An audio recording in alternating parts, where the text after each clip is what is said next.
Jale nyedek salaman. Gandeng Mbak. Mau ketok ayu nek saiki irungmu ilang to, Mbak? Iki irunge sejen sing dhuwure. Oh. Lah biasane kan menungso ki omong-omongan kan rai karo rai adep-adepan ngono lho, Pak. Mbak, kula kan madepe mriko, terus kula madhep mriki. Tak kira iki mau ya rai ngono lho. Iya sejenggon. Jebule rai lok. Jadi ora saben wong etuk demok ngono. Ora, nek salaman piye nek salaman? Salaman anu tangane jenengan maduk ke. Ngeten. Nah, ngeten. Iya. Nah, pun.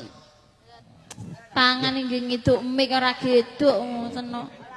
Ngene iki nggo nyawuk ngene ya kenek lho. Rumangsane leng ngece nggo njiduk mik. Kowe nek bocah ayu ki ya greget ya Le ya. Napa? Ya sir ya. Sinten? Karo bocah ayu ngene. Ngerti wong ayu to?